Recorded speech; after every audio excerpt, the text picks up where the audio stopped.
அனைவருக்கும் வணக்கம். மற்றும் ஒரு மக்கள் சேவை நிகழ்ச்சியில் உங்கள் அனைவரையும் சந்திப்பதில் மகிழ்ச்சி அடைகின்றோம். இந்த வார மக்கள் சேவை நிகழ்ச்சியிலும் முக்கியமான ஒரு தெளிவுபடுத்தலுக்காக உங்களை நாங்கள் சந்திக்கின்றோம். குறிப்பாக இந்த ஆகஸ்ட் மாதம் என்பது முக்கியமாக பரீட்சைகள் மாதம் என்று குறிப்பிடலாம். உயர்தர பரீட்சைகள் அதுபோல 5ஆம் தர புலமை பரிசு என்பன நடைபெற இருக்கின்ற காலப்பகுதி. பாடசாலை மாணவர்கள் அதுபோல உயர்தர பரீட்சை எழுதுகின்ற மாணவர்கள் இருக்கின்ற வீடுகள் மிகவும் பரபரப்பாக இயங்கிக் கொண்டிருக்கும். மாணவர்கள் மிக பதற்றத்தோடு பரீட்சைக்கான தயார்படுத்தல்களை வேகமாக செய்து கொண்டிருக்கின்ற காலப்பகுதி.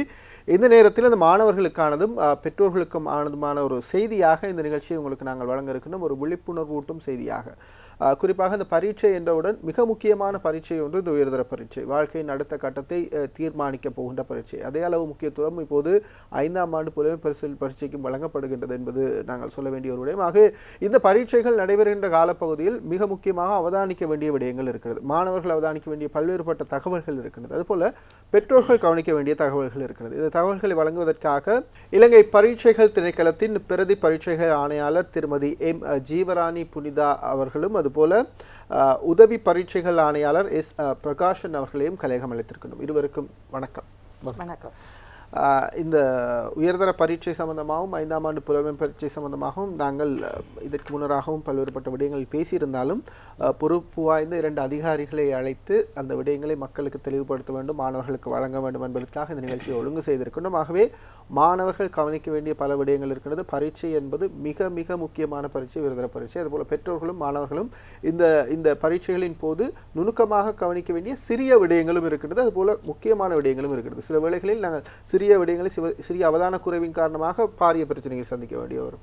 அதேபோல் முக்கியமான விடயங்களை தவற விடுவதன் காரணமாக பிரச்சனைகளை சந்திக்க வேண்டி வரும். அவற்றை தவிர்த்துக் கொள்வதற்காக பரீட்சைகள் திணைக்களம் இம்முறை நல்ல ஒரு முயற்சியை எடுத்திருக்கின்றார்கள். ஊடகங்களுக்கு இந்த விடயங்களை தெளிவுபடுத்துவதற்காகவே பிரதி பரீட்சைகள் ஆணையாளர்கள் முதலாவதான விடயத்தை நாங்கள் கேட்கலாம். பரீட்சைகள் சம்பந்தமான பொதுவான விடயங்களை முதலில் தெளிவுபடுத்திக் கொண்டு ஏனைய விடயங்களுக்கு செல்வோம்.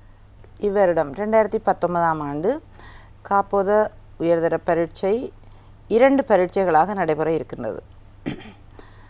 புதிய பாடத்திட்டத்திற்கான உயர்தர பரீட்சை, பழைய பாடத்திட்டத்திற்கான உயர்தர பரீட்சை.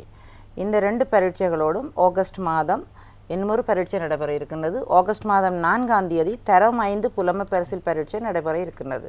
இந்த பரீட்சை ஞாயிற்றுக்கிழமை 4ஆம் தேதி நடைபெறுமா இருந்தால், மறைய தினம் 5ஆம் தேதி திங்கட்கிழமை காப்போத உயர்தர பரீட்சை ஆரம்பிக்க இருக்கின்றது. ஆகஸ்ட் மாதம் 31ஆம் தேதி வரை இப்பரீட்சை நாடளாவிய ரீதியில் அமைக்கப்பட்ட பரீட்சை நிலையங்களில் நடைபெற இருக்கின்றது. இந்த பரீட்சைக்காக எத்தனை பரீட்சை நிலையங்கள் தயார்படுத்தப்பட்டிருக்கின்றன, அதற்கான இணைப்பு நிலையங்கள், பரீட்சார்த்திகள் தொடர்பான தகவல்களை வழங்குவதற்கு என்னுடைய உதவி பரீட்சைகள் ஆணையாளர் திரு பிரகாசன் அவர்கள் நான் தெரிந்து கொள்ளலாம். நாடளாவிய ரீதியில் உயர்தர பரீட்சைக்காக நாங்கள் பழைய பாடத்திட்டத்தில் 1550 பரீட்சை நிலையங்களை நிறுவியிருக்கின்றோம். அதே போல் புதிய பாடத்திட்டத்தில் 1128 பரீட்சை நிலையங்கள் நிறுவப்பட்டிருக்கின்றது. இணைப்பு நிலையங்கள் பழைய பாடத்திட்டத்துக்காக 315, புதிய பாடத்திட்டத்துக்காக 310 இணைப்பு நிலையங்களை நாங்கள் நிறுவியிருக்கின்றோம். அதைவிட இந்த முறை பாடசாலை பரீட்சார்த்திகளாக எங்களுக்கு 1,79,327 பேர் தோற்ற இருக்கின்றார்கள்.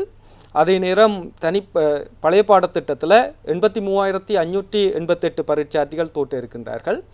மொத்தமாக புதிய பாடத்திட்டத்தில் 1,98,229 விண்ணப்ப கேண்டிடேட்டும், பழைய பாடத்திட்டத்தில் 1,31,475 மாணவர்களும் பரீட்சை எழுத காத்திருக்கின்றோம்.